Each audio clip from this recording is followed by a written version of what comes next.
MSBA from United States Naval Academy, and BS in Aerospace Engineering. It's a pleasure to have you here, and we're also pleased to welcome Ms. Astha, who's the representative from Delhi office for Kent State University. So I want to invite Professor Dr. S.K. Khatri, Additional Pro Vice Chancellor Academics, who would be giving a presentation about the university.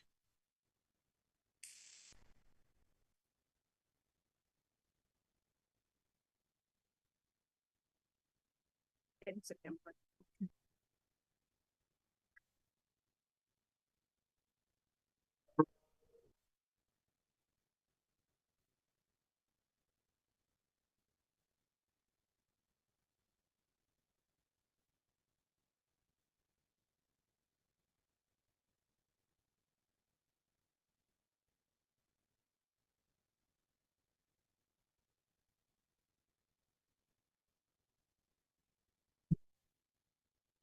Good morning, Dr. MAUREEN. Welcome to MIT campus. And we do believe that this is going to be a new start in our relationship. So before we have some discussions, let me introduce you about our MIT education group and what all we are doing, where we all are doing. MIT is Asia's largest education groups with more than 200,000 students all over the world, 6,000 faculties, 700,000 alumni across the globe, and 28 schools and preschools with large space with us to run these institutions. We have 12 universities in India. The latest one is in Hyderabad. We have started this year. We have 16 overseas campuses. So these are the campuses in India. This is where we are sitting right now, Noida, Lucknow. This campus is also part of this university itself, MIT University, Uttar Pradesh, MIT University in Rajasthan, which is in Jaipur, MIT University in Haryana, which is in Gurugram, MIT University in Madhya Pradesh in Gwalior, MIT University in Maharashtra in Mumbai, MIT University in West Bengal in Kolkata. This is in MIT University in Punjab, Mohali. This is in MIT University in Karnataka, Bangalore. And Hyderabad, we had started this year. These are some of our campuses in different parts of the world. We have our university in Dubai, and this university awards degree from us also, as well as degree from UAE, recognized by KHD from there. This is campus has earned the name in Forbes magazine also as the best infrastructure in UAE, awarded to it. Then this is a MIT Singapore campus, so very traditional, conventional look. You will see it's a very prestigious old building that we had acquired from our old partners there. This is MIT University in London, MIT University in Tashkent, which is established in 2019 with the invitation from the government of Uzbekistan, Ministry of ICT, who had invited us, and they provided all the supports and logistics to ensure that we establish with all the space and all those things. We have schools also in Amsterdam and Abu Dhabi. This is our MIT University in MIT New York campus. And I'm glad to share with you that this year we had started Harrow School there in New York. We had partnered with Harrow School of UK. And with them, we had started our first school in India, in Bengaluru. And this is the second in line in New York. This is commencing this month only. And the students have already joined in this school. When we talk about this university, we have more than 50 disciplines, 18 institutions, 17 faculties of studies, 35 research centers. We are always ranked #1 general private university over the years since 2013. In QS ranks also, we have been the only state private university to be ranked among the top in the various categories. We are in top 250 universities globally in THE ranking in terms of global employability university ranking of 2025. We are accredited by US and UK accreditations of WASC and QA also. We have US Green Building Council license as a sustainable campus for us. We have several recognitions and accreditations in India for our programs, whether it's a Pharmaceutical Council of India, Rehabilitation Council of India, Bar Council of India. We have Council of Architecture, we have AICT, UGC. So we follow all those regulations and accredited by Indian and foreign accreditation agencies. We have more than 400 UG and PG programs here. And this includes, if you can see, this will include the conventional programs such as engineering and technology, but you will see very niche programs such as click chemistry, such as cyber forensics, such as post-harvest tech and cold chain management, and virology and immunology. We also have partnerships with industries, and we run together the joint programs. For example, with CII, we run a school of logistics. With Tata, we have MIT Institute of Technology. Professor Vivek is sitting here. He is heading this MIT Institute of Technology, which is in partnership with the Tata as an industry with us. With RICS, we have a schools of built environment. With Indian Fertility School, we are Fertility Society. We are running a master's program also and a diploma program also. We aligned with NEP 2020, which talks about multidisciplinary and interdisciplinary education, research with specializations, leveraging technologies, both online and offline education in India. For our student skill, we focus on skill development also, and multiple entry and multiple exit. All our programs are now 4 years bachelor's program as per NEP. These are our 15 university graduate attributes, and all our programs are aligned with this 15 graduate attributes at the university level. So we have various UG programs of 3 years, 4 years, 5 years, and integrated also. We have 1, 2, 3, and 6 years PG program also with us. Our programs offer various pathways, which include single major with minor, double major, and definitely this leads to interdisciplinary and multidisciplinary education and research. All our core programs are giving a flexibility of choice-based credit system to our students. And we have a dedicated technical placement center at the university level and corporate resource center at the department and institution level for providing the students facility and interactions with industry for training, for field visits, and for projects and seminar. These are some of the companies where our students have been placed over the years. These are some of the universities which have seen our students joining them after their bachelor's or master's with us, which include University of Oxford, John Hopkins, Carnegie Mellon University, Monash University, Stanford, to name some of them. We also have great research and academic collaboration with some of the very eminent global universities. You can see Dr. Basant is sitting here. He is having some very great partnerships with in mechanical engineering also with various universities globally. We allow our students for participating and going to international programs also. So our students go for a year or 2 years outside. They go for a semester also, which is called a study abroad program, and the semester abroad program, and then they have a 5 weeks program, which is a study abroad program. So the students can go for a very short period, which is 5 weeks. They can go for a semester program, or they can go for a year or 2 years also, depending on, it can be a 1+2, 2+1, 2+2 type of understanding. Now, when our students are going abroad, there are 3 ways to look into it. One is that we are simply accepting the credits given in those global universities and accepting this as twinning programs. Another is we are having a partnership with the universities, and we are offering dual degree program with these universities.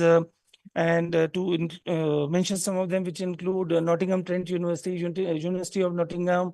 Then we have Cardiff University. We have with Illinois Institute of Technology.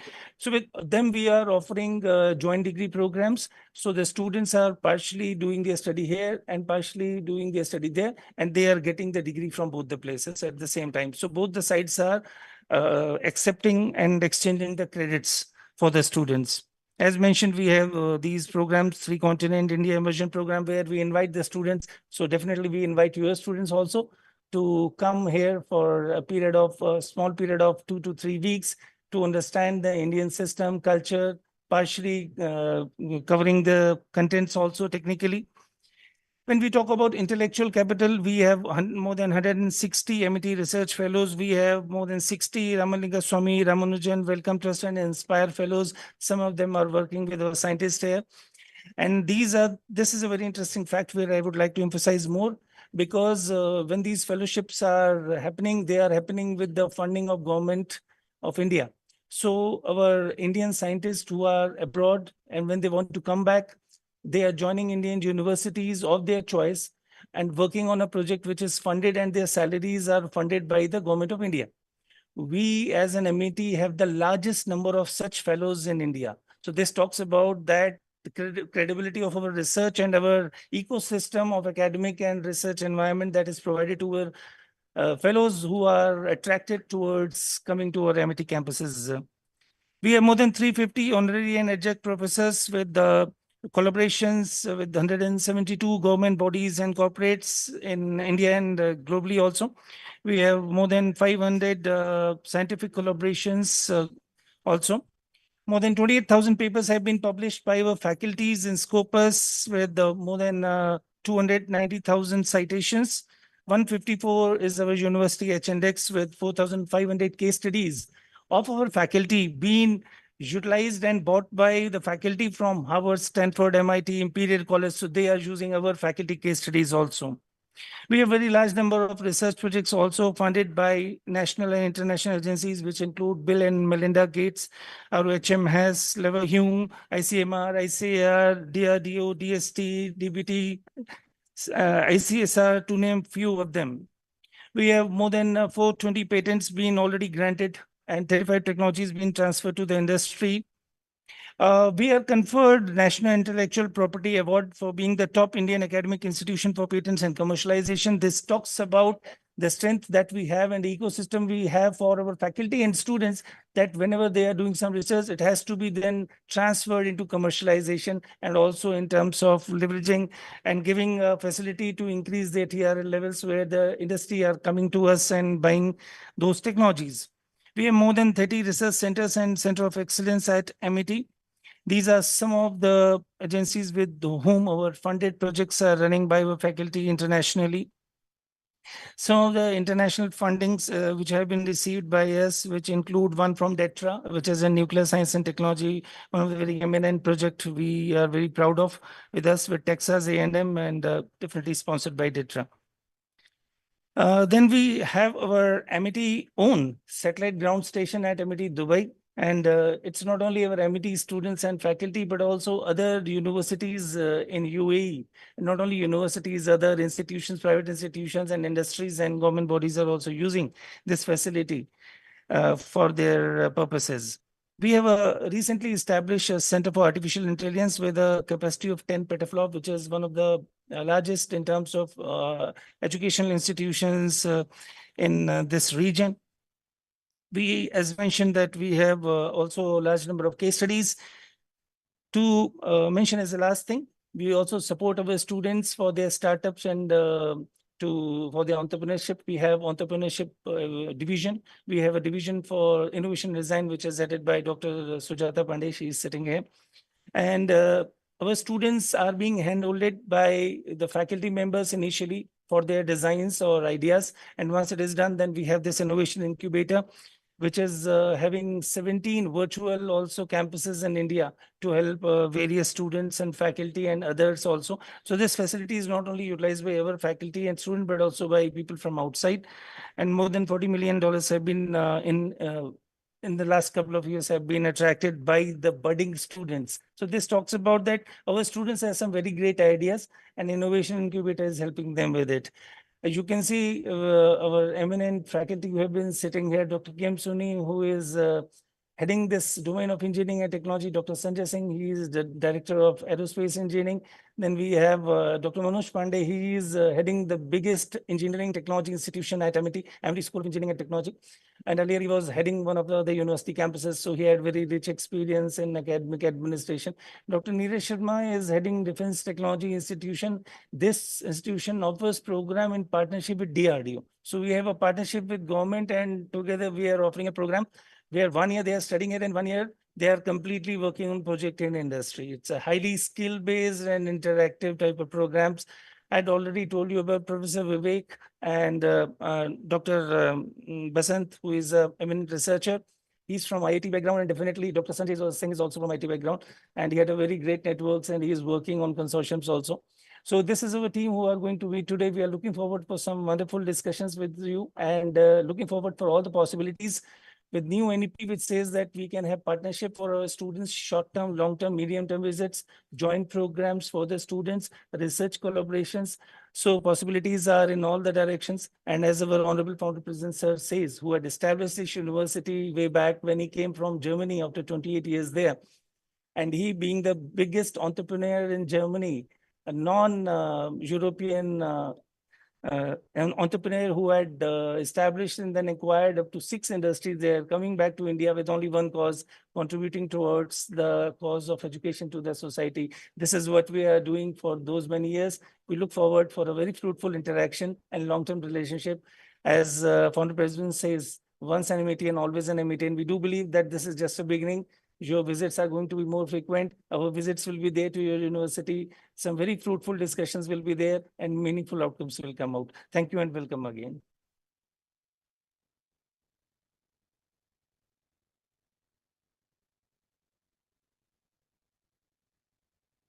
Thank you, sir. So I request Professor Dr. K.M. Soni to give a presentation about the domain. Dr. K.M. Soni, Deputy Dean, Engineering and Technology Domain. So, sir, will be presenting about the domain.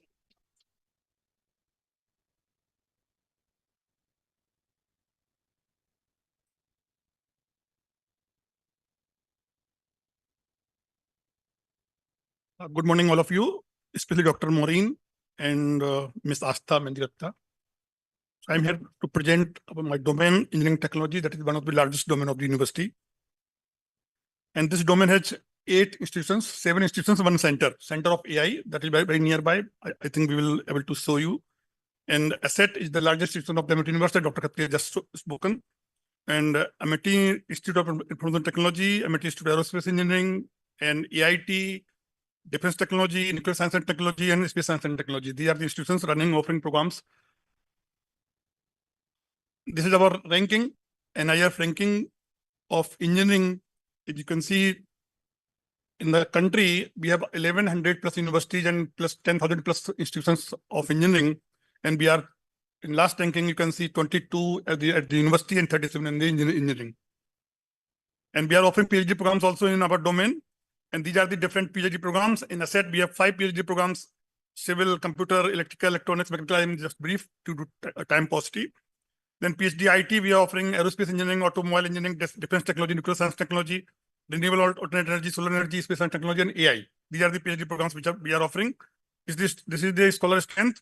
As of now, we have 3 scholars are pursuing PhD in the AI, then 5 in aerospace engineering, 71 IT, and 7 in nuclear science technology, and 5 plus 2, 7 at renewable and alternate energy.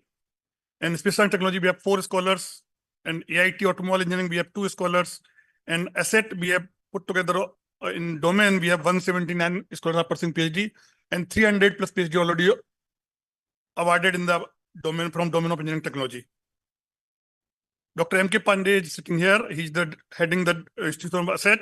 ASSET has the largest institute of MIT University and our domain, and offering 51 programs, 4,200 students, 138 faculty members, and they are the number of staffs. And these are 7. There are 7 departments in this ASSET: computer science, IT, AI, mechanical engineering, civil engineering, ECE, and EEE. The programs related to the domain or department. In CSC, we have 7 different programs in combination. You can see CSC and 3 continent, evening, international, with MBA, data science, specialization in IoT and cybersecurity, and so on. So these are 7 BTech programs, 4 MTech programs we are offering in CSC department. And in IT department, we are offering 3 BTech programs and 2 MTech programs. Then in AI, we are offering BTech and MTech program. In mechanical engineering, we have 7 different BTech programs in like BTech plus MTech is also there, plus MBA, 3C, mechatronics, petroleum engineering. In PG program, we are offering 4 PG programs in mechanical department. And civil engineering, we have 4 programs, BTech or BTech plus MBA, and 3 master's program. In EC department, we are offering 6 different BTech programs and 2 MTech programs. In EEE, we have 4 programs at UG level and 1 program at PG level. Then next is second largest institute of the domain is MIT Institute of Information Technology, and we are offering multiple programs here also, that 13 programs and 1,590 students and 32 faculty members. These are the programs at AIIT. There are 3 master's program in AIT at MCA and MSc AIDI and MSc IT. Dr. Sanjay Singh is heading the Institute of Aerospace Engineering, having 3 programs, 180 students, 6 faculty members, like BTech Aerospace Engineering and integrated BTech plus MTech, and also MTech Aerospace Engineering. And Professor Vivek Kumar is heading the Institute of Technology and offering 3 BTech programs and 2 MTech programs. And this institute, as Dr. Khatri just told, with collaboration with our technologies. And we have competence centers. I think we'll be able to show those competence centers also to you. And that these are programs. The Dr. Neeraj Kumar is heading the Institute of Defense Technology, offering 3 programs, BTech and MTech and BTech plus MTech.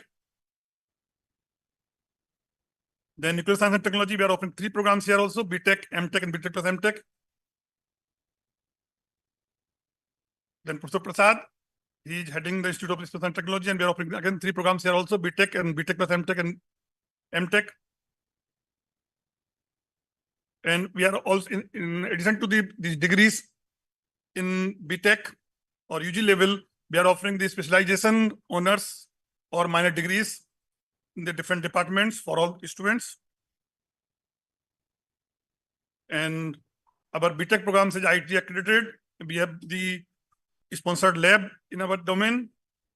And this is the Industry Connect. We are the recruiters.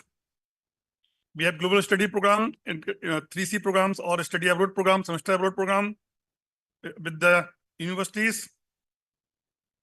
We have many international tie-ups. Our students are continuously going in those universities for short term or for 1 semester. They are getting the international exposure and career progression of the students. Our university has a good rank due to the research, academic delivery, and student progression. We have honorary professors from almost all best universities of the worldwide, and these scientists are regularly coming to attend the conferences, to interact with the faculty members, and addressing the students. You can see we have the professors in every domain, and we have student innovations. Students are very innovative, and they are doing continuously making product in design centers. And we have student chapters or student branches or professional bodies. There are some lab infrastructure of our domain. Just run through. We have 5 competency centers developed by the TAR Technologies.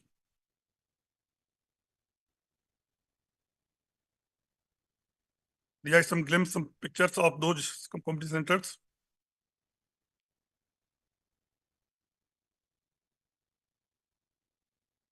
These are the labs of nuclear science technology.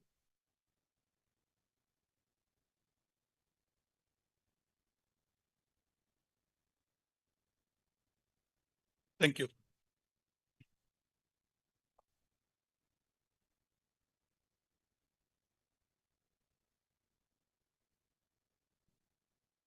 Thank you, sir. So now I request Dr. Sanjay Singh, sir, Director, Amity Institute of Aerospace Engineering, to give presentation about the aerospace domain.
system identifications.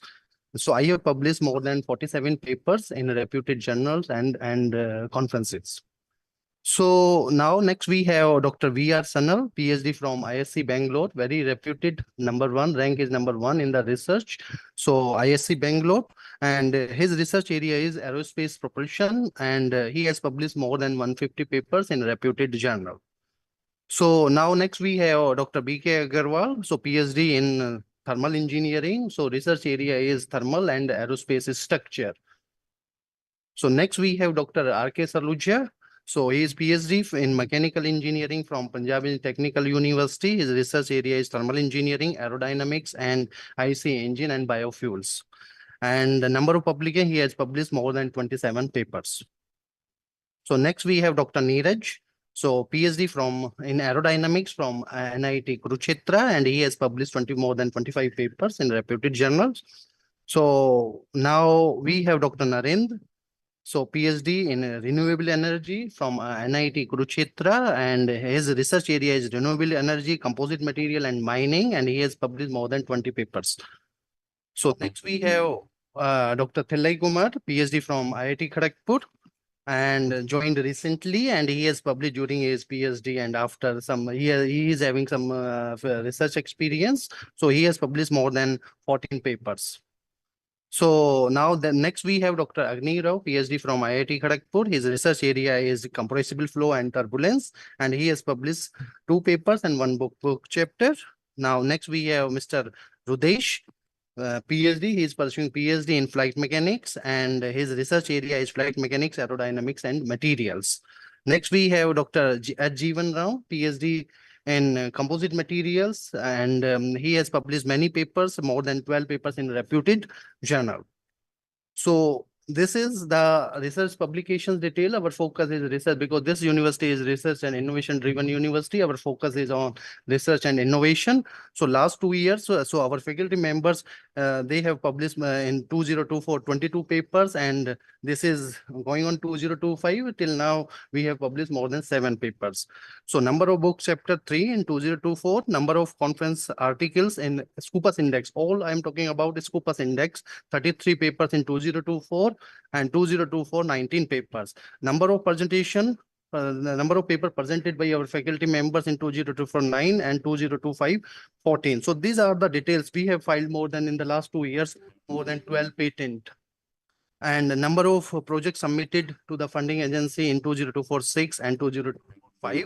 And 1 project, we have received this sanction of 1 project. So, and our students are also involved in the research and innovation. And this is the paper published by our student, our UG student, PG student, and PhD student. Number of publications, you can see we have only this at BTech level. We have in the final year, we have 40 students, and PhD, and our intake is BTech plus MTech is 10, and MTech is 10. So you can see the numbers of student publication in 2024, 20 paper published by our students in reputed conferences. They presented paper, and these paper are then published in and indexed by the Scopus, and 2025, 11 papers. So these are the details of publications. And we have aerodynamics lab, and we have structure lab, propulsion lab, CFD lab, and FEM lab. These are some pictures of our labs, equipments, structure lab, and CFD lab we have for to find aerodynamic properties over the various the shape like wing or fuselage at different angle of attack at different velocity. And finite element, this lab we have FEM lab, so for stress analysis over the various parts of the surface. And this, I think my colleague Dr. Soni, he has covered this slide. And beyond this classroom teaching, we regularly organize various seminars, conference. Even I told you we have a conference in this month on 25th, 26th September. So regularly we organize for these various activities, workshop for the student for their holistic developments. So our student, they after completing the program, they join these organizations, government sector, armed forces, DGCA, Airport Authority of India, And the HAL research organization, HAL, NAL, Aeronautical Development Agency, so various research organization, they join based on their research profile. So they join these organization. The next sector is the private industry. They also join after completing be it a UG, PG program in aerospace engineering like Airbus, Boeing, GE, Collins Aerospace, UTC Aerospace, Safran, Honeywell. And then they also join airlines. And as I told you during the discussion, our more than 35 students, they go abroad for higher education. So patent filed by our students. So these are this achievements. So of 2025. So our this student, Mr. Jivans, he got this letter, higher this admission letter from 5 to 6 universities, and Mr. Patil also from the 5 universities, Miss Tanishka from 4 university, Vedika from John Hopkins University, USA. And in 2024, you can see our students are based on their research publication. They also get a scholarship from all these universities. So one of this achievement of, you can see Ria. So she got a scholarship of $48,000 directly. She completed PhD and she got offer to pursue PhD from John Hopkins University with the scholarship of $48,000 per year, subject to increment of 18%, and tuition fee of $68,000 will be paid by that John Hopkins University. No tuition fee, scholarship of 48,000. So you can see our students also based on their publication, they also get scholarship, admissions from many university and scholarship based on their research profile. And we have very active aero modeling club. Our students, they design and develop various types of fixed wing UAVs, rotating wing UAVs, and they participate in various national, international this competition and secure position, first, second, and third position in all these competition. I will show you the picture. Our this student Ria, she received funding for her research to develop a underwater vehicle to find to collect the nanoparticles. Okay, from Ministry of Education, the fund is 7 lakh rupees. Like there are many achievements of our students, and you can see the in drone competition they participated, organized by IITs and NITs, like first position, third position, and that's all. So I am looking forward to collaborate with your university. Thank you.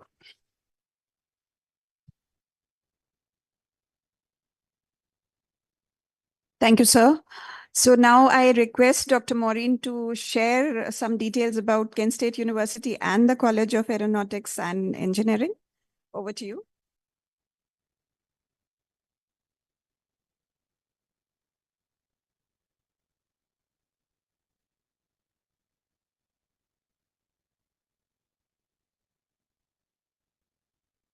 We don't currently have a presentation, so.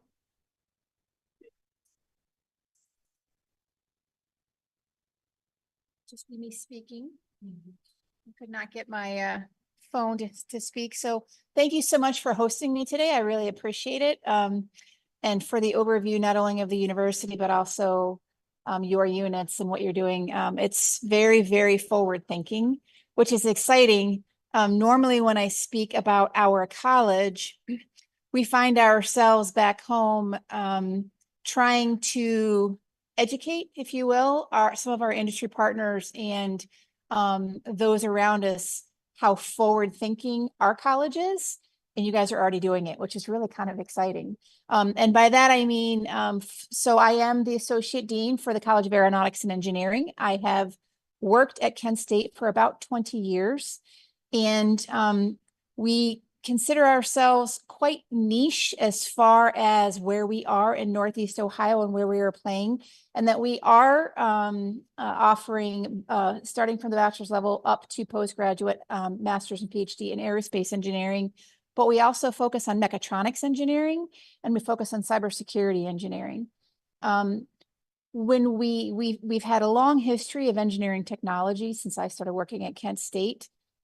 But all of our theoretical engineering programs have started with this idea in mind that we are the Center for Advanced Air Mobility in Northeast Ohio. So all of our degree programs kind of factor into this space, the Center for Advanced Air Mobility. We also have a digital engineering design center where we are focusing on digital twins, virtual reality, XR reality, or XR as well. We have a virtual reality lab. So everything we're doing is really preparing for the aviation and manufacturing world of the next 25 years. That's where all of our pieces and parts are fitting in. And it's quite exciting to see what you're doing because you're doing the exact same things, right? We're educating not for the careers that our students are going to have in 2 years, but where they're going to lead us in 25 years. Because that's the reality of the world that they're getting into. We also have in our college, our dean, who is from Iowa State and been an aerospace engineer, really focusing on systems engineering.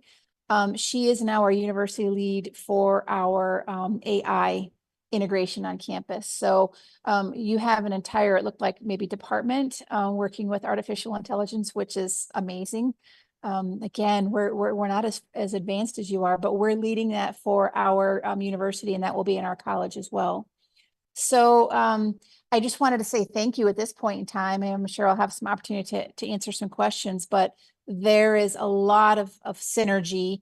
Everything that we've been doing factors into all of the work that you're doing from so many different places and parts. And I talked with you about drones briefly, and it's interesting that you're doing drones and you're doing aerospace, but you've got drones, and there's so much integration and collaboration, and it's just wonderful to see that you're doing it in practice as well. So thank you so much. I appreciate it.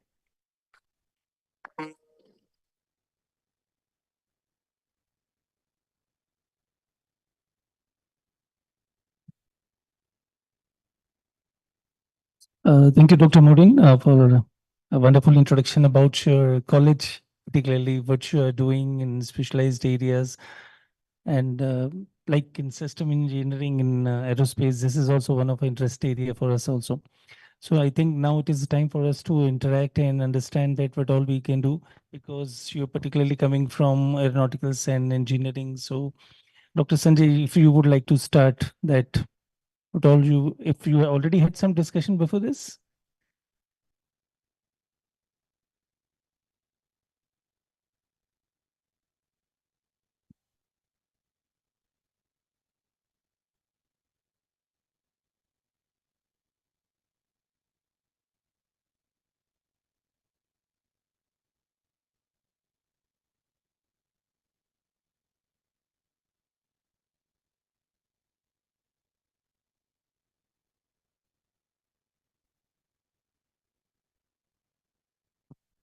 So we can work on 3+1. There's joint programs. One is area is the joint program. So 3+1 or 2+2 we take. And the second point is we can also in the final year, as I discussed with you, in the 8th semester for 1 semester, okay, we can send our students. So these students will do project, and at the same time, then they can do 2-3 courses, and it will be continued. Then in the next year, okay, for 1 year they can do this MS program, this courses of MS program, so that they will get BTech degree from this university and MS degree from university, and they can continue as PhD program also. In the past, many students, like this last year our student went Iowa State University.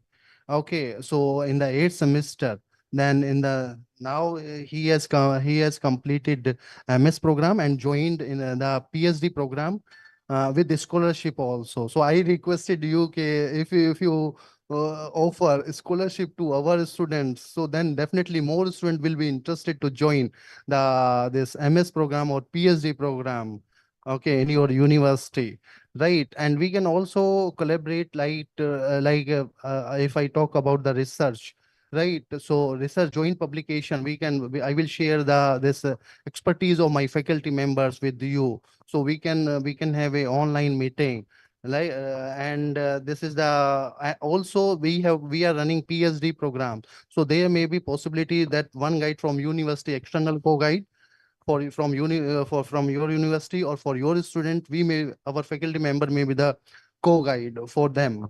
And then the rest is the I would say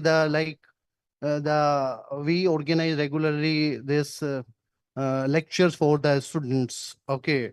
So your faculty, they can deliver 1 and 2 lectures to our students, and they can tell about the program. So then they will be highly motivated and they will be interested to join. If you brief about directly to the students, your faculty members, then definitely they will be interested to join MS or PhD program in your university.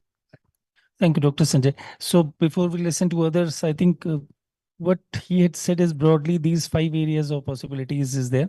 One is in terms of academic collaboration, where we can jointly offer the degrees like we had understanding with other universities in UK, in US and Canada, in Australia also. So this is one of a possibility where our students will be studying partially here, partially in your universities. But first of all, we like to understand, do you have a system existing for accepting the credits from Indian universities? And if there is such examples, or you would have some plan in that line. Second is in terms of the students going for a shorter period, which is in a semester for their project work. It is in last semester, bachelor's 8th semester of the 4 years programs. Third is in terms of research collaboration, where it can be in terms of research, publications or projects. Research guidance can be in other areas for the students, and definitely, and that guidance can be from both the sides to be there. So, and the last thing where possibilities can be in terms of some of the joint short-term programs also that we can offer for our students. So what is your thought actually, how you would like to take it further so that then our discussions can be specifically focused in that direction? Well, thank you for that. Thank you for also for listing out the 4 different possibilities, because they're all possibilities. Again, we have an office here in India, so my colleagues will be able to support those nuances. But we do have existing 2+2 with other international universities. We've got a very strong partnership with Rwanda, University of Rwanda, and when students graduate, they will graduate with degrees from both institutions. So that is nothing that is foreign to us. Another thing that has been a challenge with other universities that I don't see being here a challenge really at all is that equivalency that you've talked about, right? So often we'll get interest from other universities, but everything that you've listed in your presentation, you know, the computational fluid and finite element analysis and all of those different things we have in our curriculum as well. So it's a lot easier to say, yes, your students have the same quality that we have, which is a really wonderful thing. We have, so that part is, you know, very supportable, not only in aerospace, but I do want to highlight this mechatronics, automation, robotics piece, and then the cybersecurity piece, because those are all 3 areas that we do. And our faculty, by design and by nature, collaborate together. So we have, and then the other thing that's a bit unique about our college is that we have what I call non-engineering aviation. So we also train professional pilots, we train air traffic controllers, we train aviation management. And why I'm bringing that up here when we're discussing technology and engineering is that you put all these pieces and parts together, but then you have to implement them out into the real world. So when we start talking about advanced air mobility and vertiports and things like that, we also educate the individuals who will run those businesses, the innovation piece. So, you know, please keep that in mind as we talk about discussions. With respect to the short term and, you know, students coming over for a semester, we already have in place at Kent State and in the state of Ohio, what we call the combined bachelor master's program. So quite easy for students to come in and take the last 9 to 12 credits at the undergraduate level to finish out their undergraduate degree that automatically apply towards that master's degree. So that would really be more of your institution with your students looking at the courses we would offer and making sure they fit your degree requirements, right? But I think that we could work that out pretty easily. And then as far as just, you know, the research, we obviously are pushing, we're an R1 institution at Kent State. We are pushing our postgrad students in research.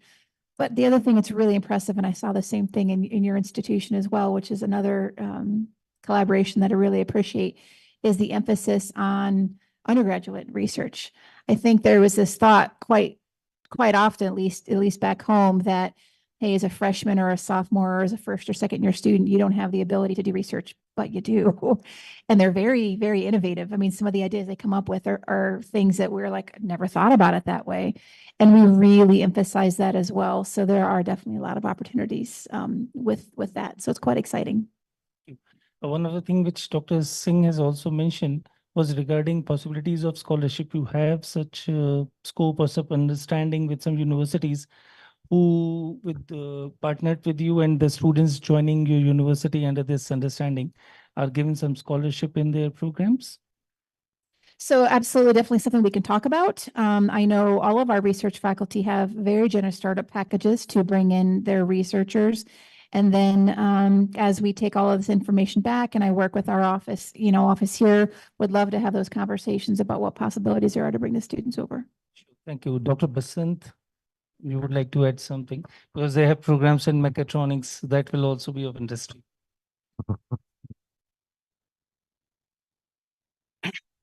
Thank you very much. Regarding the course of mechatronics, so here we have to be trained our student in a mechanical aspect as well as the electronic aspects. Many students, they are started our startup in a mechatronics field because this is the need of our country. We think more about the more indigenous kind of activity. So our course curriculum is a very broad scopes covering the broad area of engineering. And we are also thinking like some opportunity where the joint student participations in the projects, they can go by 2x2 mappings or 3x1 mapping kind of activities, all these things. Yeah, so as you know that MIT University is a research-driven university. So apart from the undergraduate student, our master's student, PhD student, as well as our faculty, they are dedicatedly working on research and innovations. They bring up projects from various funding agencies, as well as industries, kind of. Nowadays, you know that hydrogen is one important area of the research, not only in India, all over the world. People think about to be a oil-free countries. You know that current scenario. So alternative is hydrogen. There is no doubt all these things. So many faculty, they have to working on many kind of innovation of electrolyzer. They are thinking about to be a various type of electrolyzer kind of these things. So where many faculty as well as many students, they are trying to be a develop a electrolyzer as well as they have to be modify the engines so that they can directly ignite the hydrogen. So this is one of the important activity in my department is going on. The second things is very important, you know, that electronics cooling. When you think about the missiles, when you think about the many kind of hypersonic instrument, they need a miniaturization of electronics, very small size of electronics. The problem is these electronics generate a huge amount of heat. So like we have to maintain their thermal management of kind of these things. So many innovative areas of the research is going on, especially two-phase is very important activity. This is a DRDO project. So 2-3 students are working in this area and they have to be completely automation the things so that they can maintain the temperature of electronics as far as their requirement kind of conditions. Apart from this, you know that manufacturing sector, like how can we have to be enhance the system efficiency, accuracy, as well as the performance of the systems. So manufacturing is one important aspect. We have to be fabricate the quality parts with minimum optimization of energy kind of these things. So here the 3D printer is the one aspect area. Apart from the 3D printing, people are thinking about the different conventional manufacturing system as well as unconventional manufacturing systems. So these 3-4 area, we are very open to joint work with your university, joint work with your institute, or we are happy. Sir is already explained about all the kind of collaborations, mapping, We are happy our mechatronics, mechanical, as well as master's PhD student, they are participating with your university. Thank you very much.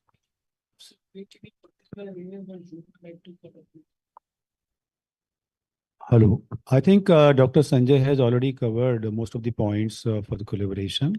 To begin with, we can exchange the list of programs which you are offering at Kent University and we are offering here, so that we can plan for 2+2 or 3+1, whichever is feasible.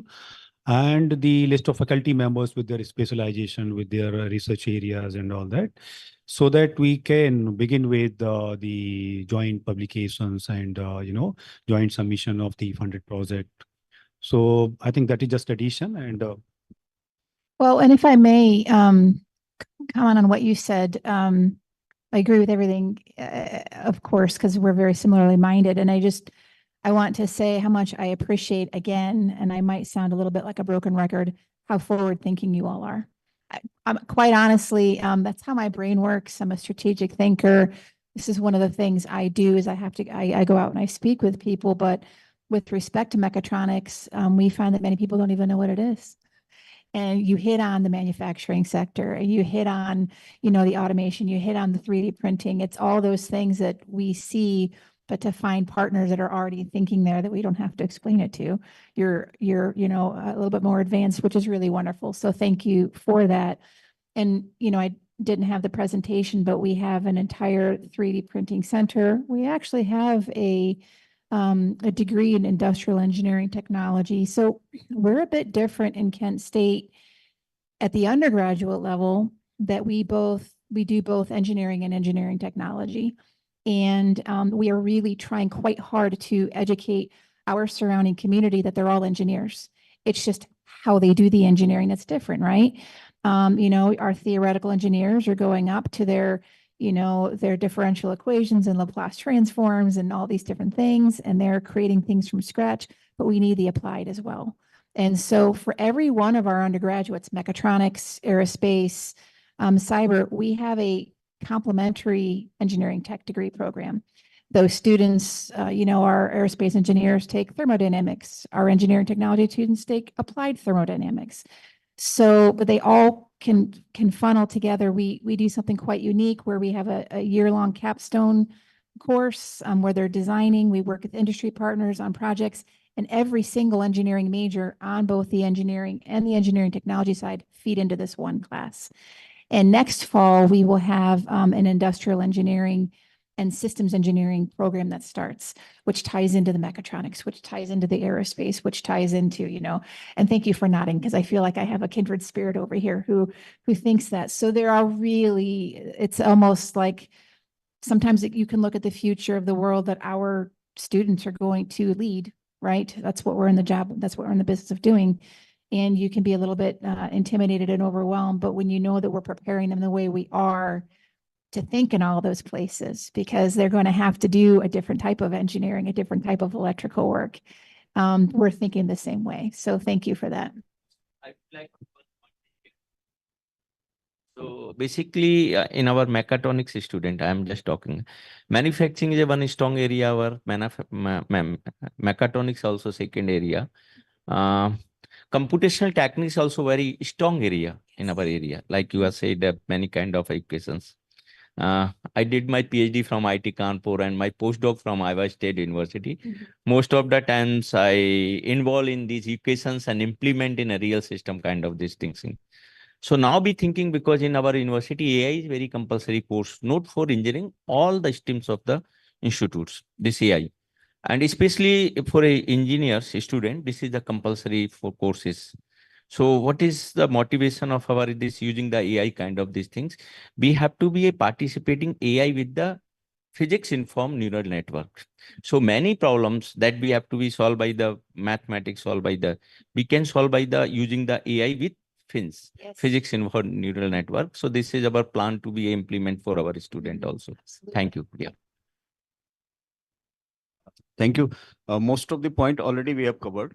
Only one thing I like to add, already have discussed this. Our courses, because we are we, as a different institution or department, we are already collaborating with each other. Our students are going there, their faculty. So those things are waiting. Only one thing I'm adding is we have a 1 year internship or project in our course with the MTech courses and as well as BTech integrated courses. So my proposal is that you need to think is whether we like to send our student for complete 1 year to do their project of year in your university, if it is feasible from your side. So this is one of my suggestion is there, sir. And apart from that, Dr. Nayan, please come. So within the Defense Technology Department also, we are giving different specialization. What I have understood from your discussion, 180 specialization, what we are giving is the aerospace. Other we are giving as a cyber security, AI and cyber. That other specialization we are offering to the student. And Dr. Narayan is our faculty. He is a PhD from IITs and a postdoc from China. So we have a international exposure. The faculty, what we have with us, they have the international exposure. So you are working on that. Hello, my name is Dr. Narayan Sharma. I have done my PhD in the topic of aeroelastic instability. I did my BTech Masters and PhD in aerospace engineering. So I supported to even Indian Defense, the ADA for vibration testing and the coming advanced medium combat aircraft for failure instabilities. So here for the students, we are majorly focused on what industry requirement is. We are teaching them advanced FEM and we are teaching them to create a subroutine which is not available through direct simulations. So thanks. Thank you, sir. As we are pressed with time and we had discussed the various possibilities, so Astha, you had a very important role to play, as Dr. Maureen is saying. So after today's meeting, definitely we are having a visit schedule and we will have lunch together. But moving ahead, after returning back, I think we will wait for the list of the programs where possibilities are there, the credit systems where you scope what all types of practices you are, what you want to propose for us. We will also explore on them that which programs are aligning with it so that we can look for the joint degree programs in terms of 2+2, 2+1, bachelor's, masters. As Dr. Sanjay Singh was also mentioning, our students going into the final semester or final year of bachelor's and joining the masters there. So collaborating at the 2 levels of degrees also, all the possibilities in terms of research collaborations in the areas all mentioned, both academic and research collaborations. So I think once we received your details on it, and definitely we will also share. So Dr. Sanjay Singh, I think we can also compile our details so that we can share with our possibilities. So Dr. Soni, if you can lead this responsibility, collect it and we can share also. So Dr. Archana, we will share from both the sides and then we will see that which areas are particularly aligning in terms of acceptance from both the sides, ideal and suitable from both the sides, to move both in the areas of research and academic collaboration, right? Oh, yeah. So Dr. Archana, what is the program now? I think Dr. Rai is also here. He is also head of one of our department in Amity Electronics and Amity School of Engineering and Technology. We have Dr. Professor Sanal. He is a good researcher. He has joined aerospace engineering and definite. Dr. Tyagi. Dr. Tyagi is from mechanical, from ASSET. And any comments from both of you also? Or we had covered all the points? Right. Introduction is already covered. Yeah. You would like to introduce or say something?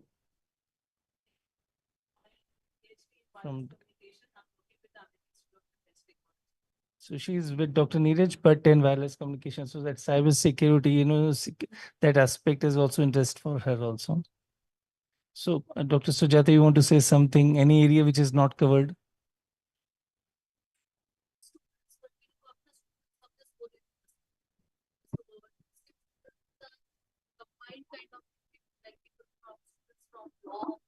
Students from management, students from design, they all come up with their ideas. Yes. And our design centers help them realize those ideas.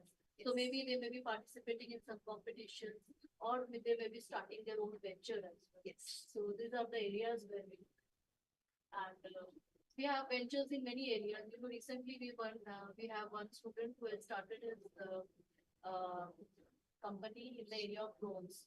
So it took many, mainly in drone training and all.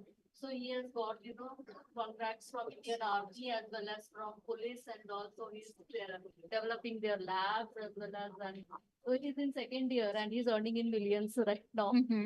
So we have such kind of examples in our center, and we help them build their startups, registering the startups, as well as we also look towards for the tech requirement, because mostly we have technical people in our department, and the non-tech people, they come to us for the tech help, as well as directions for, you know, registering their company, making their business plans, looking for funds and all. So we help them connect with investors and to the incubators and all. It's the function of our department. Thank you for sharing that. Kent State also has a design innovation hub, which is very similar to what you were doing.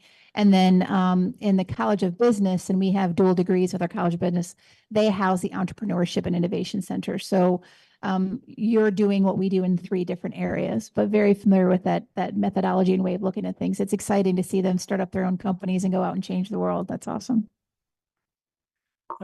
Thank you, Dr. Sujata. So I think we had our discussions, and we will look forward for details from your side. And Asta, definitely we'll be waiting for response from you to collect the details and send to us. From our side, we will also collect the details regarding related programs and possibilities and specialization areas for collaboration, both at academic research collaboration level. We will also share, and then we can formalize that which programs to be worked in joint degree programs, and then mapping of the program structure, credits mapping, all equivalence. That is not a difficult task for us, because already we are doing with some of the universities there in US, UK system. So that's okay for us. So I think, thank you for being here, Dr. China. We can move further. Thank you so much. So I just request another 2 minutes. I request Dr. S.K. Khatri, Dr. K.M. Soni sir, Dr. Sanjay Singh sir for to felicitate Dr. Maureen and Dr. and Astha.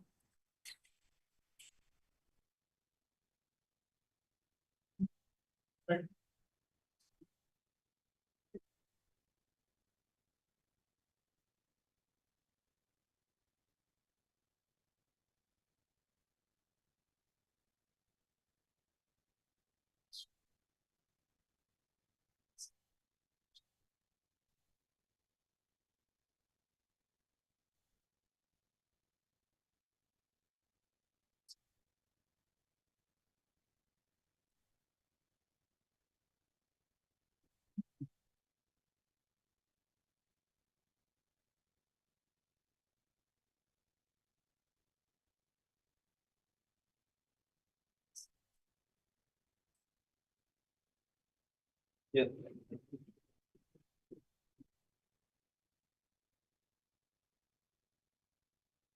And one group photograph, please. This side, that side.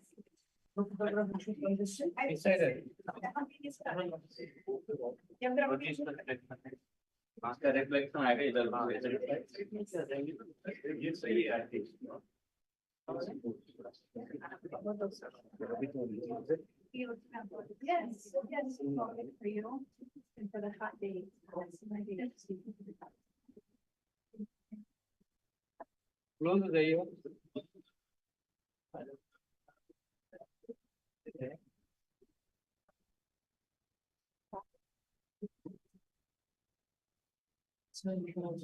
Yes, sir.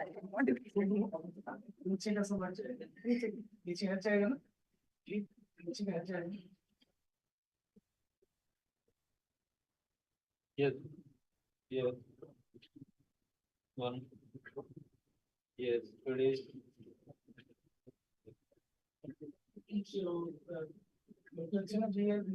Visit. So. Down.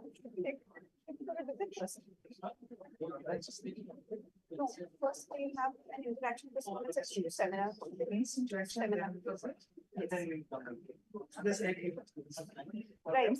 Because I think now, if there is any picture. Yes. We meet at 1 o'clock. We meet at 1 o'clock for lunch.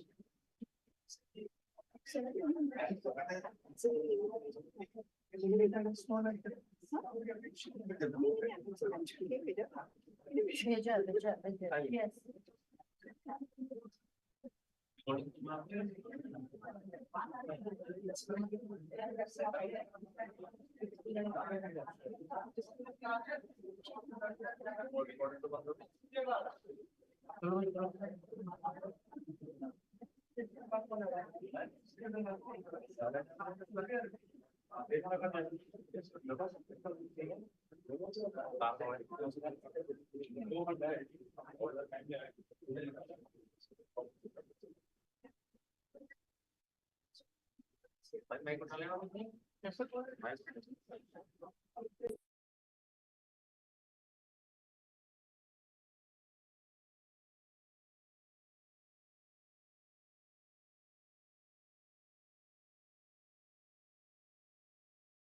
Hello, hello, hello, hello.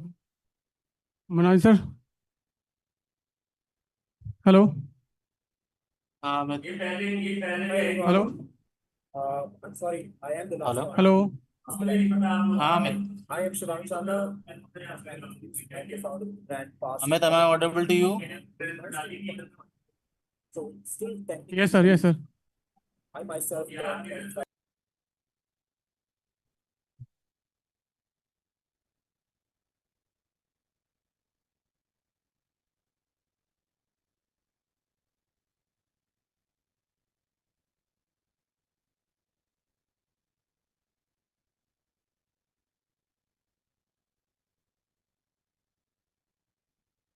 Good afternoon, everyone.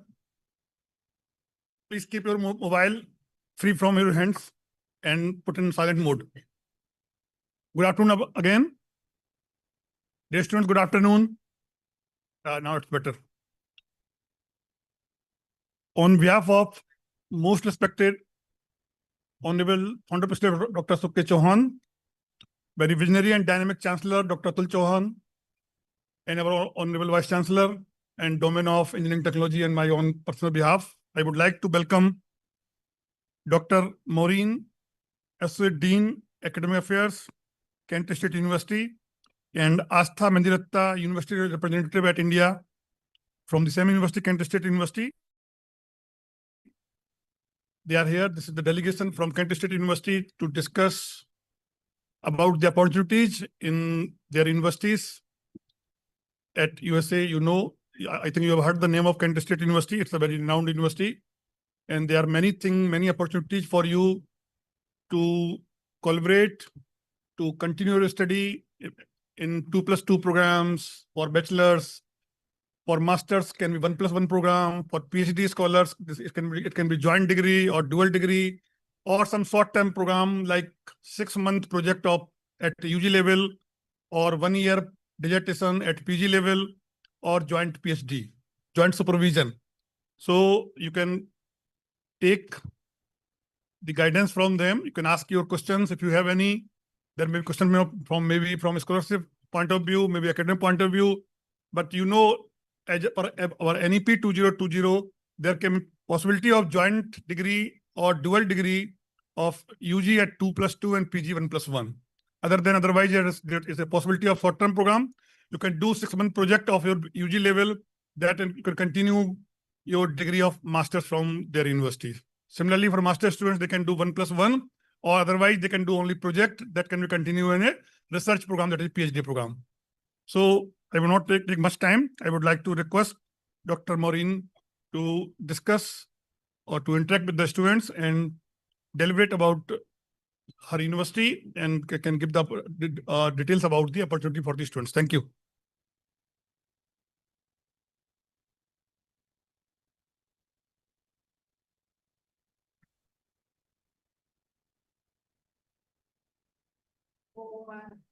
Some slide.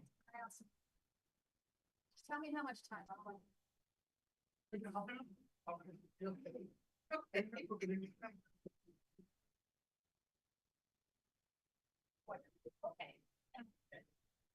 All right, so they're working on potentially getting my presentation. Can you all hear me in the back?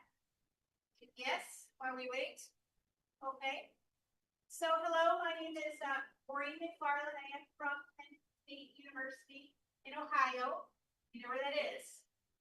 Yeah, some of you. Okay.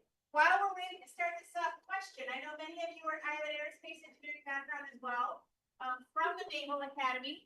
I understand there's some defense students in here as well. Yeah. Okay. Thank you for that. That's better, isn't it? Yes.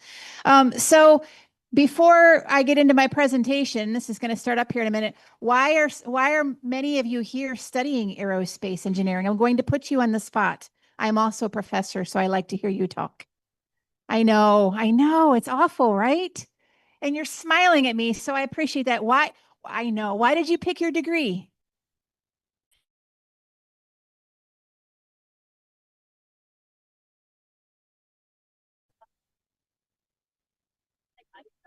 Okay. Wonderful. How about, I don't like to stand up front either. I like to come out. Why did you pick your degree? What are you studying? Actually interested in aerospace as compared to other. Aerospace, and what are you studying? Aeronautical? Okay. All right. Somebody's going to make, you made eye contact with me, which means I'm going to ask you, what are you studying and why? Nautical engineering. Okay. Okay. What do you like about it? Airplanes. So we have an airplane person. Any drone people? No, no drone people. Any space people? You're shaking your head. So what do you like? Yes. I can come around and ask you. I know. This is what I do. Sorry. I don't like to lecture at people. I'm a research enthusiast, so I would like to, I mostly target on spacecraft and the engine parts. Spacecraft. Okay. All right. Well, thank you. And I see that my presentation is up. This is I'm going to go through some quick slides because not all of this is pertinent to our discussion today. But if I switch over, you guys can hear me? Okay. So I wanted to introduce a little bit about what Kent State does and who we are. I just had a wonderful presentation from your Vice Chancellor and many members of your leadership team here. And I'm very aware of all of the work that you're doing. And it's very, very exciting because you're very similar to what we're doing at Kent State. And my purpose for being here today is to share with you what we're doing and to provide opportunities should any of you wish to come to Ohio. It's a beautiful state. I've lived there for 20 years and visit and study. That would be lovely. But also hopefully some of my students, domestic students, would have the opportunity to come here and learn and study from you because there's a lot of really beautiful things in the future with respect to this space. So the first thing I want to say is that is the pace of my speech good? You can all understand? Okay. One of the courses that I have taught is hypersonic flight. And I had a student once tell me that they could think of nobody better to teach hypersonics because nobody else could talk at the speed of sound. So I want to be sure that I speak slowly enough so that you guys can understand me. So I'm not going to go through all of these slides. I want to kind of get to the heart of things so I have time to listen or address some of the questions that you have. I am the Associate Dean for the College of Aeronautics and Engineering, and I'm highlighting aeronautics and engineering because we're a little bit unique as far as an institution of higher education in the United States, and that we have what I call non-engineering aviation and engineering in the same college on purpose. And what you see up here in front of you on the slide are our non-engineering aviation programs. I know that you are all here as engineers, so you might be wondering, why are you showing this to me? Because this is really important for us at our university because we integrate. The world of aeronautics, of aerospace, isn't just the engineering side. You also have to have the practical aspect. Although you might be designing an aircraft that you said you liked, somebody has to fly the aircraft. So you have to be sure that the aircraft, the drone, the piloted flying car is built to the specifications of the person who is flying it, right? Not only that, the person who's flying it, but you see in here, we have aviation management, air traffic and airspace management. Where are those planes going to go? Where are the drones going to go? Where are the flying cars going to go? So we have, we're actually in partnership with the Federal Aviation Administration to train air traffic controllers. Airspace is very congested. How are you going to move people and places and parts into and out of airspace? And that's a challenge even if you're in a rural area. But if you are in a city like this city or any of the very congested ones, it becomes even more of a question. And then you can see here, we also have a degree that focuses on just drone piloting, operating them. And for us, when we do unmanned aircraft systems, we're focusing on the piloted unmanned aircraft systems. Then we're going to get to the autonomous aircraft systems. And I know some of you might be studying in that. Part of my presentation this morning was you all working with your design center. And there's really cool opportunities because soon enough, you know, I use an Uber. I don't know if any of you have used an Uber, but I get on my app and it shows up and the driver gets there. But we are going to get to the point where Instead of a car pulling up with a driver inside, it is going to be a plane landing. And when the door opens, there is not a pilot inside. And it's going to take me from point A to point B. And this is really exciting. And I see a lot of heads nodding. And I want to say also that I really appreciate this because I have an 8-year-old son, and I am not going to be his boss in the future. I am not his future. You guys are, right? So the world that he's going to graduate and move into is going to be a world that's led by all of you with your innovation and your design and your creating space for the future. And so I like that we're kind of all thinking some of these similar things to get us there. So these are our aeronautics programs. But then on the engineering side, this is what we do. And you'll notice a little bit across the bottom, you're all here as many of you as aerospace engineers. We do aerospace engineering, but we also do aerospace engineering technology. The name's going to change here this year. We also do mechatronics and mechatronics engineering technology. And then we have cybersecurity engineering. And this is important for us because we spend half of our time on the theoretical, which many of you are very familiar with, right? You need the higher level math. You're creating something from scratch. You are designing something that has never yet been designed. That's kind of the definition of theoretical engineering, right? Some idea exists. There's no solution to it, and you have to create that idea. You guys familiar with Chuck Yeager and the Bell X-1 and what happened with supersonic flight? Yeah, I see some heads nodding. When they were going into breaking the sound barrier, they realized that they did not have the controls to deal with all of the shocks, the shifting center of pressure and everything moving on with approaching the sound barrier. So that's when they had to create the entire movable horizontal stabilizer, right? Didn't exist before. And if you didn't have that knowledge, that depth of knowledge with aerodynamics and fluid and everything else like that, it would have been very hard for them to design that entire movable horizontal stabilizer. That's what our engineers do. They're trained, they're educated, as you guys are, in creating something from scratch. And then we also have aeronautical systems engineering technology, aerospace engineering technology. We look at those students from the perspective of, okay, great. You've now designed this movable horizontal stabilizer. How are you going to use it in practice? So how are you going to take this really amazing new thing that you've created and put it out into the world? And an example there might be, I don't know if any of you are into race cars or boats, right? But now if you're looking at speedboats or race cars, sometimes the entire back end of the car, the stabilizer, will move up and down.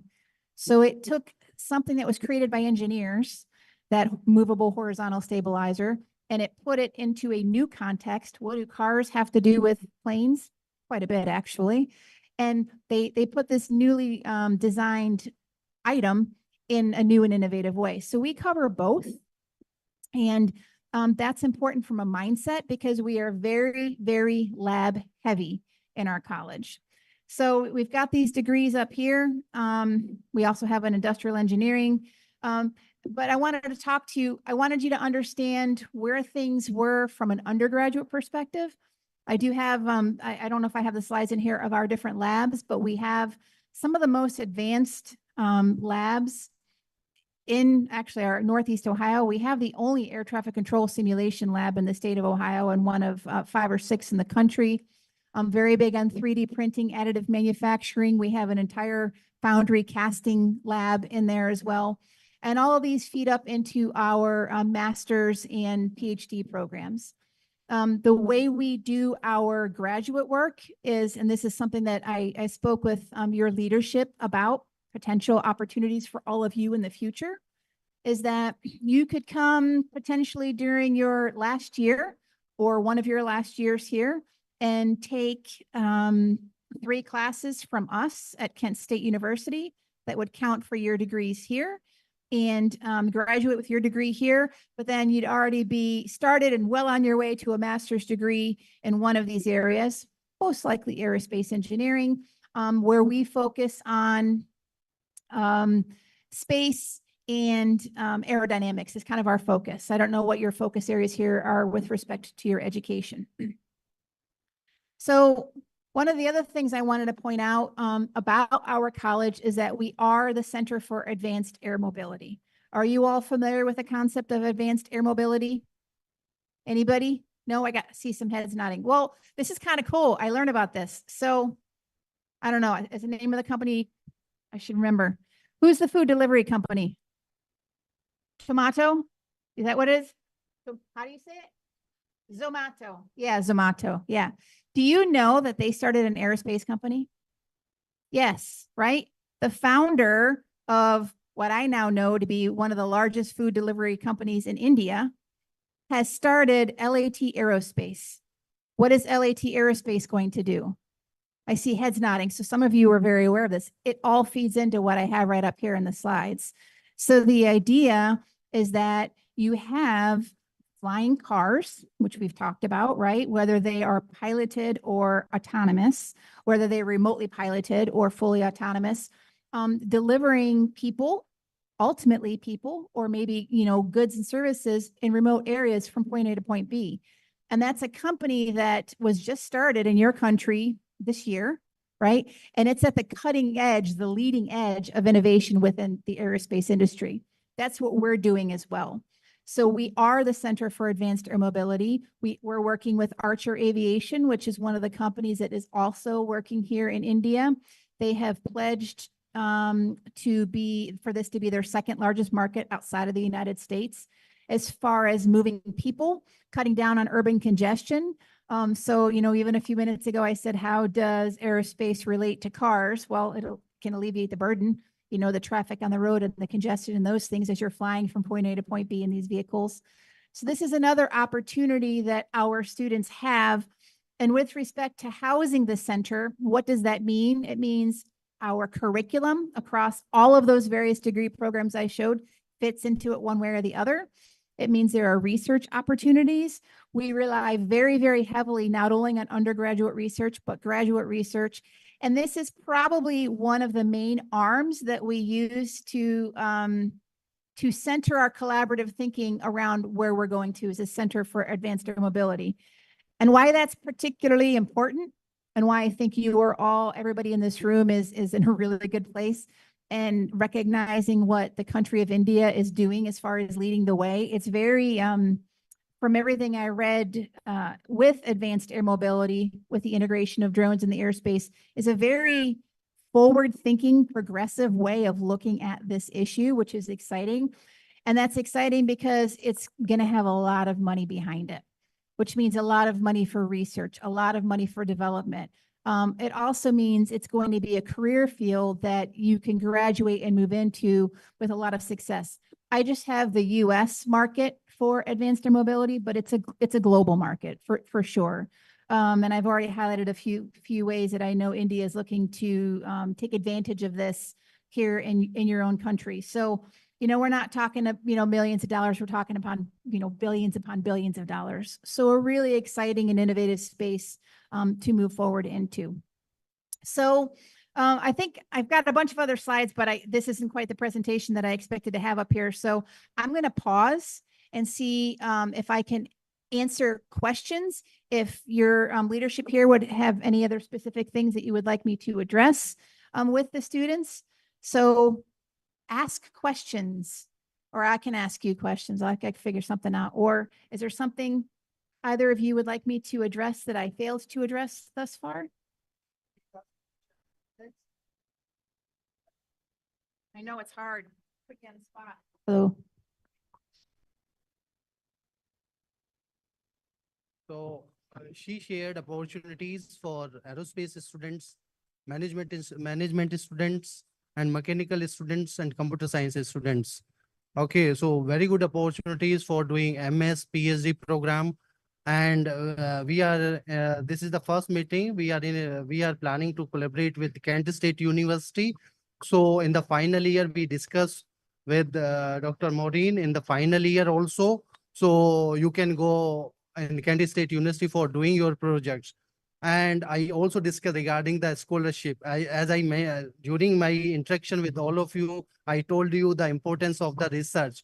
So if you publish paper during your program, then definitely you will get a very good scholarship from the foreign universities. So please ask your questions, please. Any question is fair game. what's going on in aerospace, what's going on in aerospace in the United States. What do I think about drones, cybersecurity, mechatronics, anything? All right, we have a taker. Okay.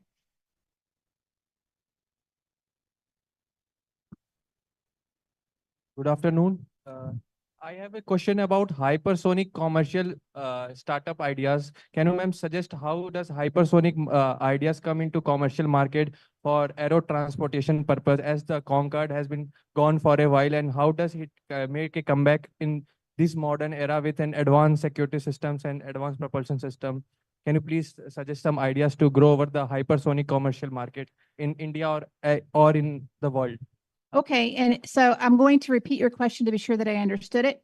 Your question is about hypersonics in particular, and feedback perspective on integrating startups with respect to hypersonics in the world market. Yes? Ma'am, it's about the commercialization of hypersonic vehicles. Commercialization of Yes, hypersonics. just like the Sure. old eras, like Concorde era. I'm talking about the Concorde era and all over the hypersonic vehicles that used previously in the 80s and 70s. So I'm asking about that era and how can we utilize that advanced technology nowadays and made a startup based on these technologies. So with any startup or any new technology, although hypersonics and the supersonic is not necessarily new, right? But we're talking about bringing items to market. So the first thing that's very important to understand is the consumer, right? And it's going to be very different for you perhaps here in India than in the United States because of rules and regulations. So the first level is the consumer. Is the desire there? The second thing is going to be cost. Is it going to be cost effective? And is it going to be cost effective to the point that enough people will use the new technology in order to make it worthwhile for you to not only pay for bringing that new thing to market, but also to keep it viable and to move forward. And then there's all the environmental regulations that surround it. I know in my country, it is very challenging because of the noise pollution, right? And also because of where the market is going to be moving from point A to point B, right? So the first line of research and discussion and conversation has to be about the noise associated with becoming hypersonic and what we're going to be using it for. And I'm talking, you're talking about commercialization. I think I'm talking about commercialization, which is very different than military, right?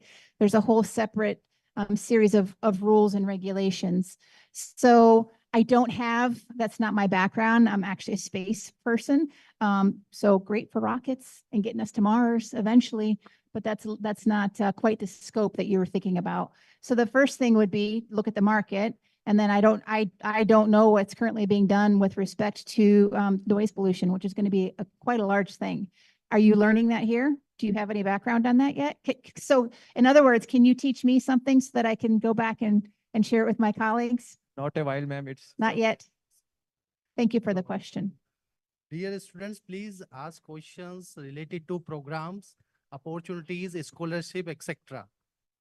Ma'am, as you mentioned during your talk and presentation, that we can take 3 classes in your university. So what is the procedure for that? So I had mentioned during my presentation about the possibility of you all coming to Kent State University, taking some classes and finishing out degrees. And that's what we're going to be doing over the next few weeks. Kent State actually has a branch here in India with 5 colleagues, I think, working there and a director. And so we're going to work on that. And the first thing is, rightfully so, is to ensure that your leadership here sees the courses that we offer and that they deem our courses equivalent. And then for them to say, yes, this looks great. We could structure the program where, you know, student so-and-so does these 3 classes or 4 classes at Kent State. They would count for classes here at your university. And then if you chose to stay on for a master's degree, you could. So we will start those conversations pretty quickly. I actually have a bunch of information that I can send to my colleague right now. And then it's really up to us to do that work for you. So, you know what, in my exciting world, maybe next year we could see some of you on our campus. We'll see how that goes.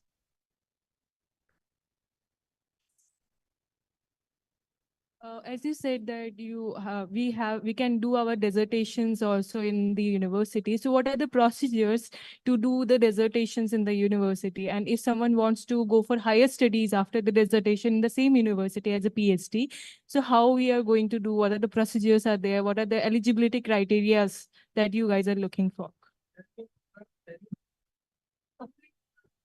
I'm doing my master's in aerospace engineering.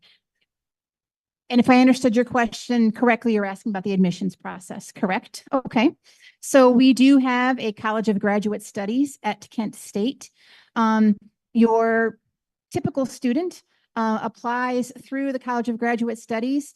Our admissions criteria are actually quite light. We don't require GREs or anything else like that because we're looking at the foundational knowledge, having a master's. Congratulations on working on that. And the background in aerospace engineering. It's really mostly making sure that your research interest and your area of expertise aligns with what we're doing in our particular college.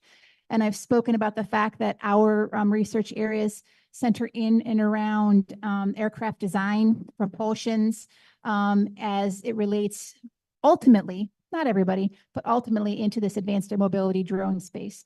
We do also have a CubeSat program, a Cube satellite program and a space program. So initially right now, you would apply like any other student. That's one of the things that we will be working on as well to see if there are, we find as we develop direct partnerships with certain universities, then they will have different conversations. So you might be put one-on-one with our researchers in the PhD program. All of our PhD faculty have startup packages and have room for graduate assistants and TA, so they might fund you to come over. And that's one of the things we'll work on is to work on those specific partnerships. I think there's a lot of really good possibility because you guys have a very strong program here. Does that answer your question? Okay.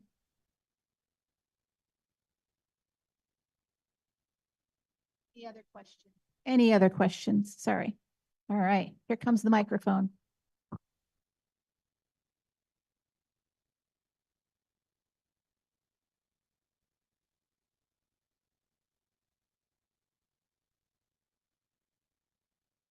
It is basically like right now that you have a more of a background regarding space and technology, right? I have read somewhere that the US stopped production of their plutonium-238 reserve back during, like after the Cold War ended, when the Savannah facility was closed down. And the plutonium-238 is the primary power source that they use in the nuclear reactors which go in space and research. So, like for the upcoming projects like the Artemis mission and the future plans that NASA has for the Mars, like what kind of different alternatives that are they can be plausible for the nuclear regarding? You have really smart students. I love their questions. They're awesome. So this particular one was about the energy source for our space flight and the fact that the US has stopped producing plutonium. And I don't have the answer that I can share with you right now. All I can say is you ask very, very good questions.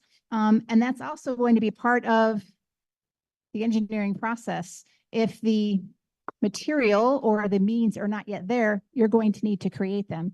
And there is a significant need and there's a drive as well to get back to space. So thank you for that.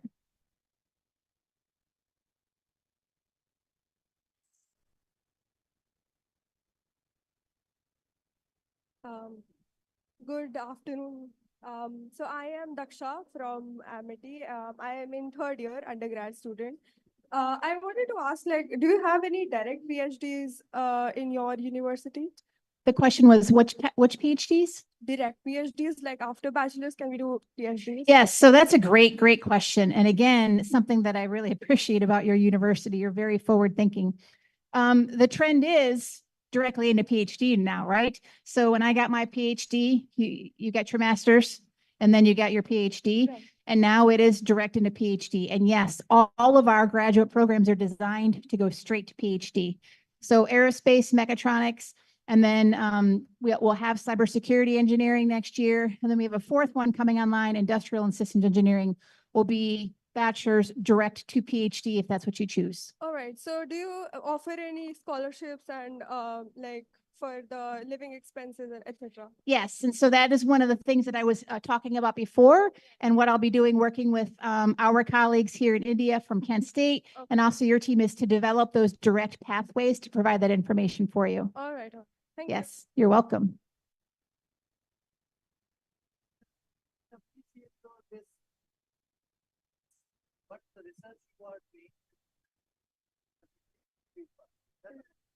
Right.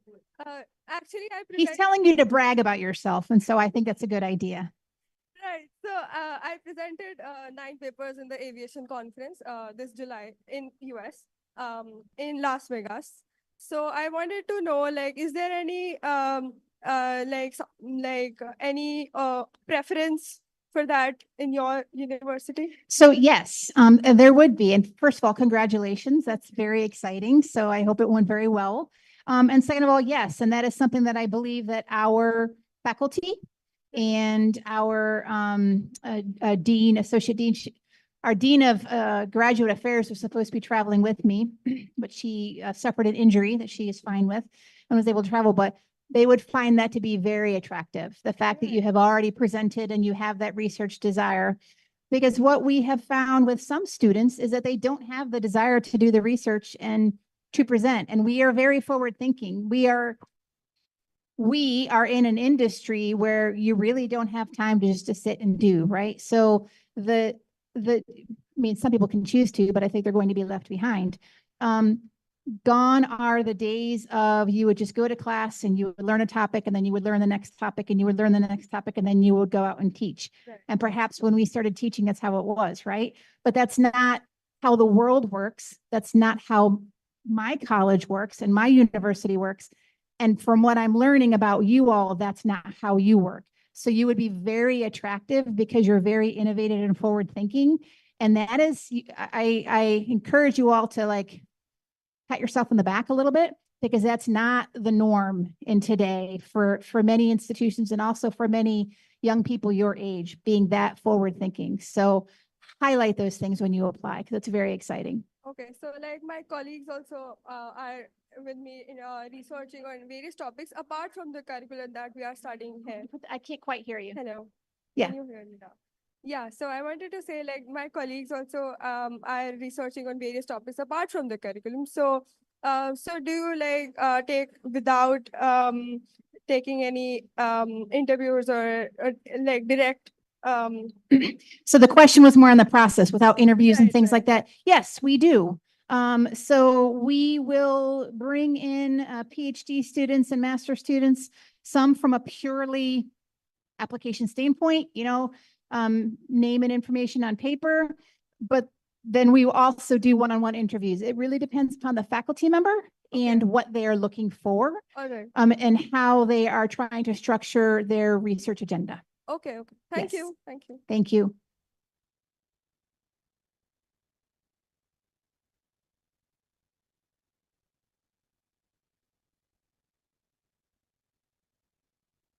I have a little bit of doubt about it, since I have heard that aerospace engineering outside India, the students coming from India don't get much of opportunity because the limit is low because it's an aerospace domain.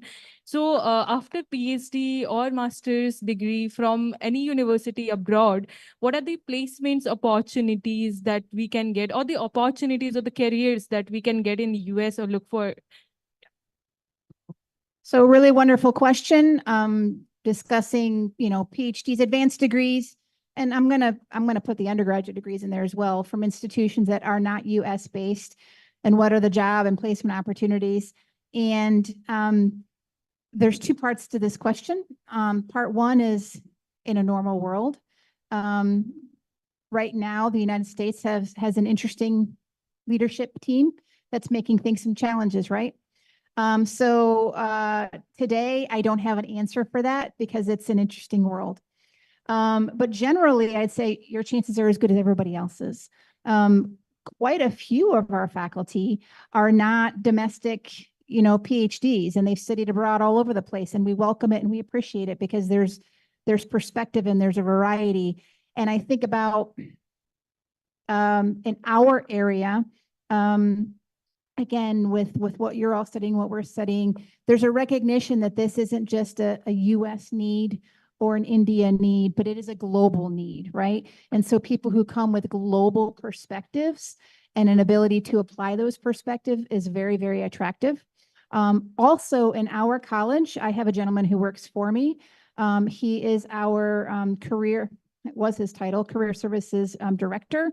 But he's just been promoted and he's now external relationships. He's also our internship manager.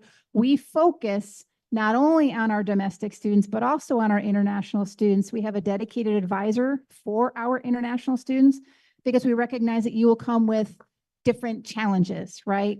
Whether it's visa or placement or security clearances, those types of things. So we in my college focus specifically on both populations to give you equal footing as much as possible. We do career fairs every fall and every spring, and it's quite exciting on the engineering side. We're turning people away who want to come in and meet our students. And let's say you came, to study with us, you become our student, right? You're mine like everybody else's, right? And so we also very specifically focus on companies who are willing to intern and hire our international students because we're all part of the same team. Did that answer your question? Okay, thank you.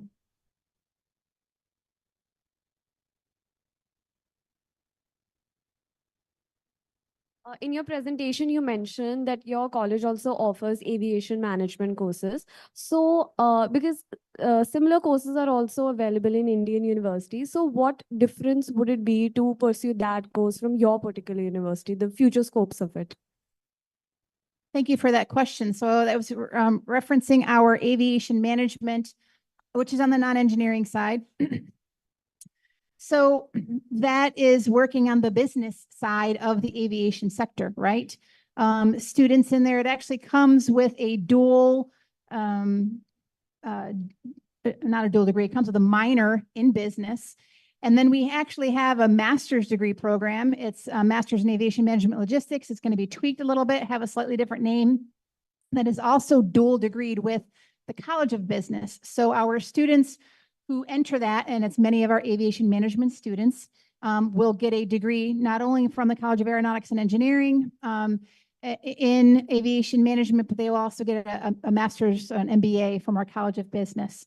And so I'm not quite sure if I answered your questions, how they would be different from anything anybody's experiencing here. I'm not quite sure, but we focus on, again, on the management, the airport side. So our graduates from that program might go in and run Cleveland Hopkins Airport. They might work in a subsector of it. There's also globally companies that you don't realize. AECOM is one that comes to mind. They're one of the leaders in UAS and airport design. They might be working for those as airport builders and designers and things like that. So the focus is very much on the business side, the money side, as well as there are quite a few courses in negotiation, conflict management, because people who work at airports have to work with mayors and governors and security agencies, and it's a whole different way of speaking. Did that answer your question? Okay, thank you. And what we do in our college is we integrate. So quite a few of our engineering professors who have PhDs in aerospace engineering or systems engineering, some of their graduate assistants will be aviation management students, or they might be air traffic control students, and vice versa. Many of our, what I call non-engineering aviation, so our lead professor for our unmanned aircraft systems, he is one of, there's only 12 aviation law experts in the United States. He's one of those 12. So he has a strong legal background. He's a pilot himself, and he leads drones, and he often takes engineers on his team because the engineers have to work with the managers. They have to work with the pilots. They have to work with the air traffic controllers so we can come up with these solutions together. Otherwise, it's kind of a flop of a solution as far as I'm concerned.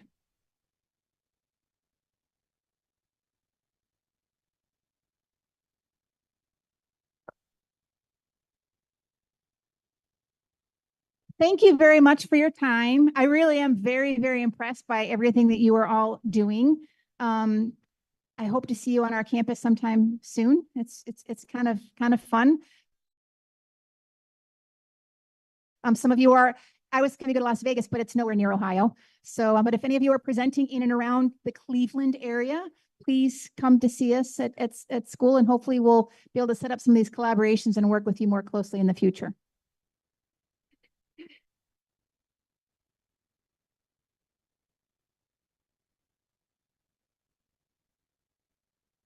So thank you so much, Dr. Maureen, and thanks a lot. Thank you very much, dear students. You've really been a wonderful audience, and your questions were really good. So we'll be holding further discussions after this. So all the queries that you had regarding higher studies and collaborations, we'll be working out things, and then we'll come back to you on this. So thanks a lot.